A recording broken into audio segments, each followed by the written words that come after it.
Shabbat Shalom.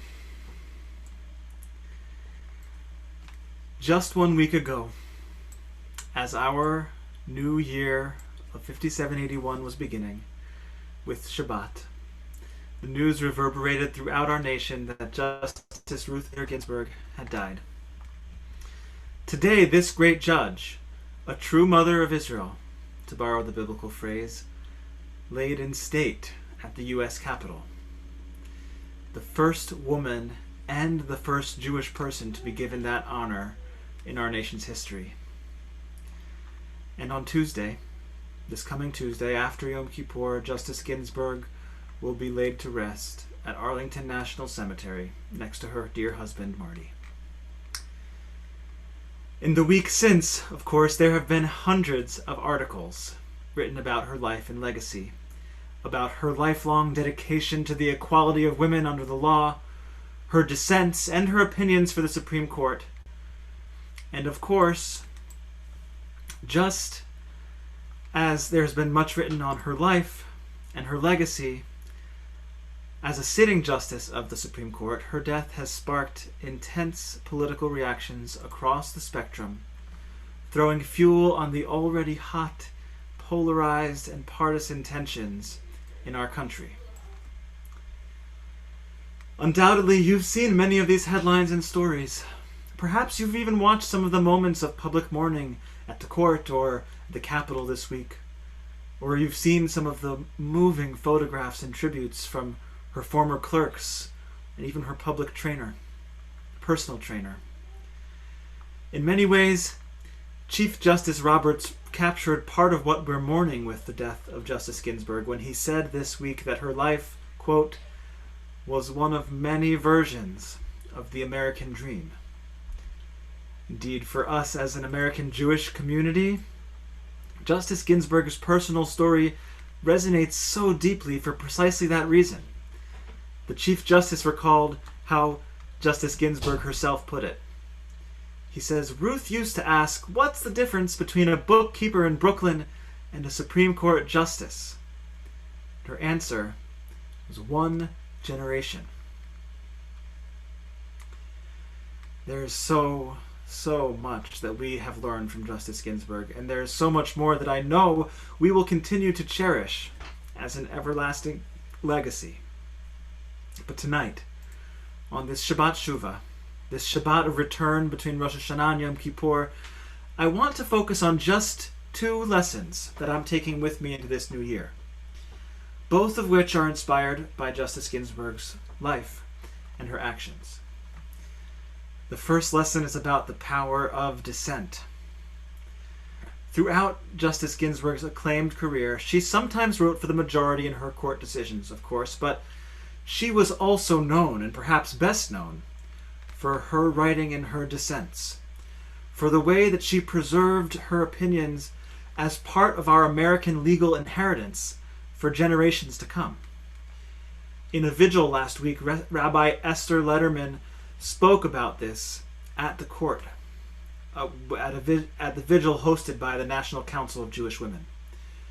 Rabbi Letterman wrote that Justice Ginsburg was powerful even when her views did not prevail on landmark cases that addressed pay discrimination, religious freedom, and voting rights. And about the art of dissent, Justice Ginsburg said this: dissents speak to a future age, because the greatest dissents do become court opinions gradually over time, as their views become the dominant view.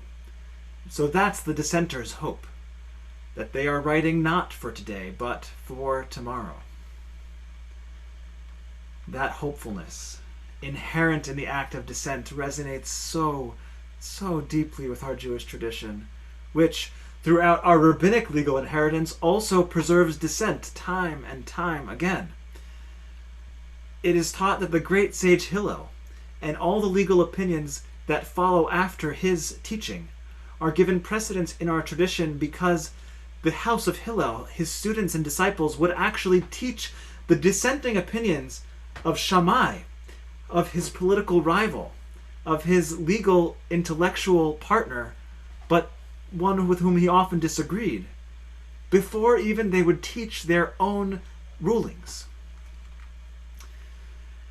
Surely Justice Ginsburg's legacy will live on through both her decisions and her dissenting opinions, but the audacity that she showed year in and year out, the chutzpah, really, to write her mind and judge as she understood the law, even when it meant writing a dissent, she offers us a role model in that action. May we remember Justice Ginsburg every time we, too, speak truth to power and raise our voice in thoughtful dissent or protest and preserve our opinions for future generations. So that's the first lesson I'm taking. And the second that I will meditate on over this Shabbat relates to something a little more personal in Justice Ginsburg's life. I almost said Rabbi Ginsburg. It could be, I guess, but she was a justice. And it relates to her friendship, her personal friendship with Tony Scalia. You see, Justice Antonin Scalia, who died in 2016 in the last presidential election year, was famed for his conservative, libertarian legal reasoning over his long and reputable career as a judge and a justice. But for many years, Tony Scalia and Ruth Ginsburg were dear, dear friends. Their friendship began in the 80s when they served on the D.C. Circuit Court together, and they were an ideological odd couple, to say the least. The Scalias and the Ginsburgs, though, would enjoy meals together. They would visit the opera together. And they built a friendship that lasted decades, despite their typically conflicting understandings of the law. This week I read a piece by Christopher Scalia, the son of the late Justice, who wrote of the friendship between Justice Ginsburg and his father for Fox News. He wrote this: "One of the most remarkable things about their friendship, as far as I'm concerned, right up there with their ideological differences, was that this set of old-timers could stay up into the wee, small hours of the morning every New Year's Eve, out partying their children. But those ideological differences," Christopher Scalia writes, he says that they formed what his father called a mutual improvement society.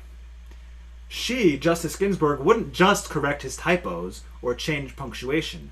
She helped him strengthen his arguments. And I can't imagine they were often arguments with which she agreed, Christopher Scalia wrote.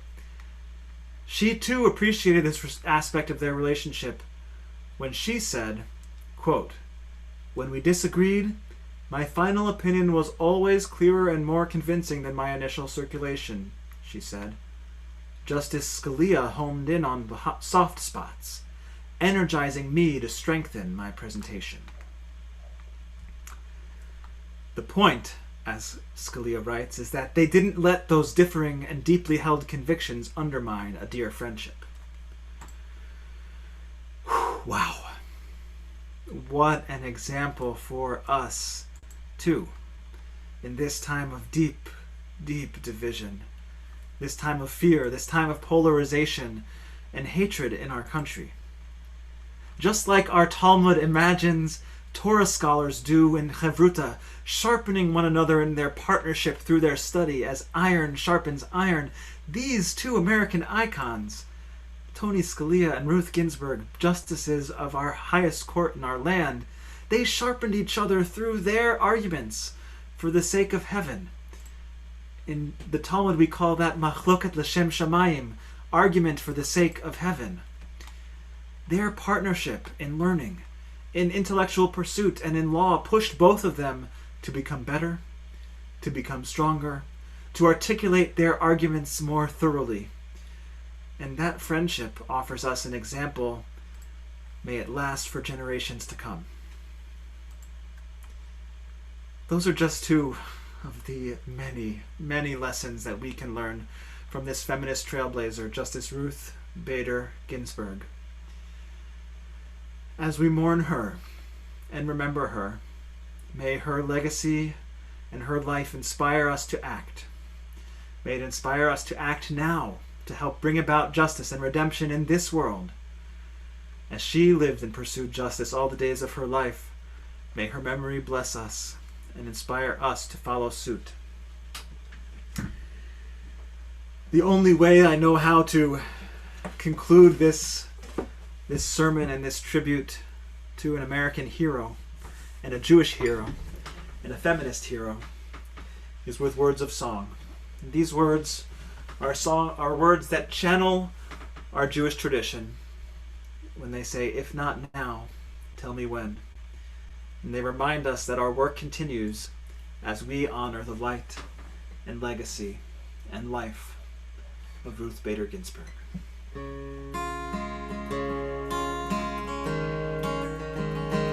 If not now, tell me when.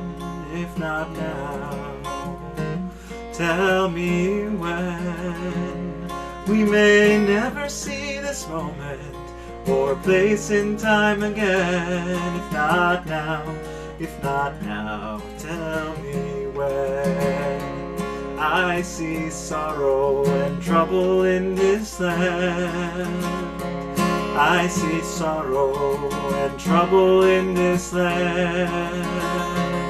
Although there will be struggle, we'll make the change we can. If not now, tell me when. We may never see the promised land.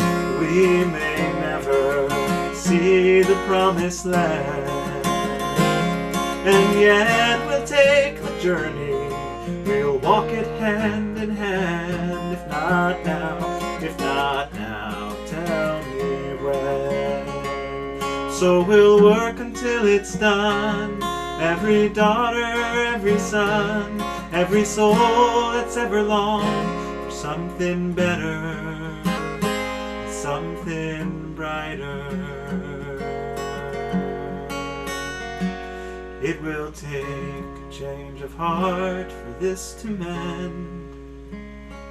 It will take a change of heart for this to mend. But miracles do happen every shining now